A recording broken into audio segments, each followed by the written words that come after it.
તળાજા શહેરમાં તળાજા નગરપાલિકા દ્વારા લાખો રૂપિયાના ખર્ચે ફક્ત મહિલાઓ માટે બનાવવામાં આવેલ સ્નાનાગાર હાલ બંધ અને જર્જરિત સ્થિતિમાં જોવા મળી રહ્યું છે, જેને લઈને સ્થાનિકોમાં અસંતોષ ફેલાયો છે। સમાજના રીત રિવાજ મુજબ કેટલાક પ્રસંગોએ મહિલાઓ માટે સ્નાન કરવાની જરૂરિયાત ઊભી થતી હોય છે, પરંતુ સ્નાનાગાર બંધ હોવાને કારણે યોગ્ય સુવિધા ઉપલબ્ધ થતી નથી। થોડા સમય પહેલા સ્નાનાગારનું રિનોવેશન પણ કરવામાં આવ્યું હતું, છતાં આજ દિન સુધી તેને શરૂ કરવામાં આવ્યું નથી। આ સ્થિતિને કારણે તંત્રની કામગીરીને આયોજન પર સવાલો ઊભા થઈ રહ્યા છે।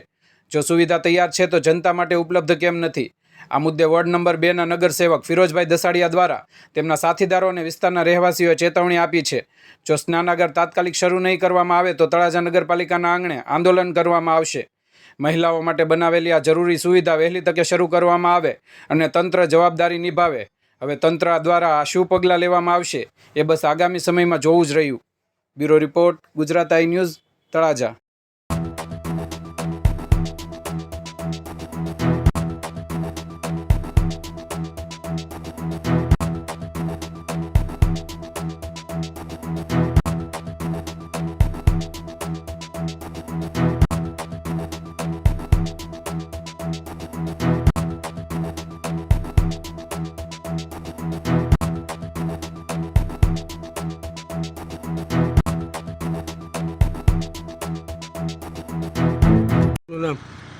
નમસ્કાર, મારું નામ ફિરોઝભાઈ દસાડિયા છે। હું વોર્ડ નંબર 2 નગરપાલિકાનો નગરસેવક છું। હવે અત્યારે તળાજાના આ વિસ્તાર જે છે વોર્ડ નંબર 2નો, એમાં ભરવાડ શેરી છે, કોળી શેરી, આ દરેક જાતના એ લોકો લે છે। તો ત્યાં કહે છે ક્યારેક મરણ થાય તો એ સમયે બૈરાવને જે સ્નાન ઉતારવાની એવી વિધિ હોય છે, એની માટે અત્યારે એવી બધી તકલીફ છે કે વાત પૂછોમાં।